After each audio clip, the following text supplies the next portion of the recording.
আমি কৃষ্ণ সারথী চিরঞ্জীব ভারতী বলছি। আপনাদের কাছে একটা প্রতিবেদন নিয়ে এসেছি।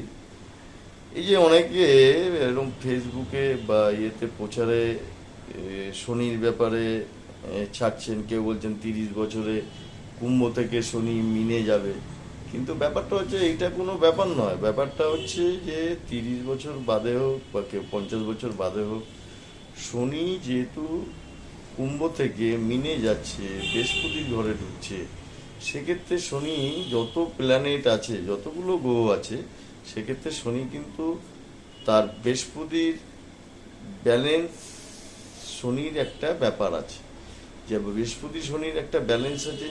শনি কিন্তু আমাদের জীবনের দশমপতি, কর্মফলদাতা। শনি কিন্তু বৃহস্পতির কথাই শোনে, শনি কিন্তু কারোর কথা শোনে না। সেক্ষেত্রে আপনাদের এটা মনে রাখতে হবে যে আজকে শনি যে প্ল্যানেট বছরে যে চেঞ্জ করছে, সেক্ষেত্রে আপনাদের অনেকে ফেসবুকে অনেক জ্যোতিষীরা ছাড়ছেন এবং তারা বলছেন যে এই ঘটবে ওই ঘটবে।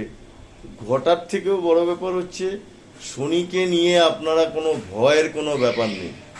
আপনারা শনিকে নিয়ে ভয় পাবেন বা ভয় দেখাচ্ছে, এইটা কোনো কারণ নয়।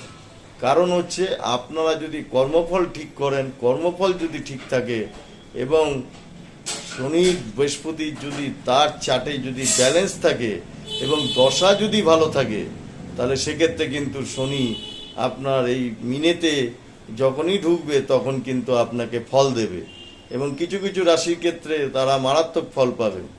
মেষ এবং মিথুন, কন্যা রাশি, বৃশ্চিক রাশি, এরা ভালোভাবে ফল পাবেন।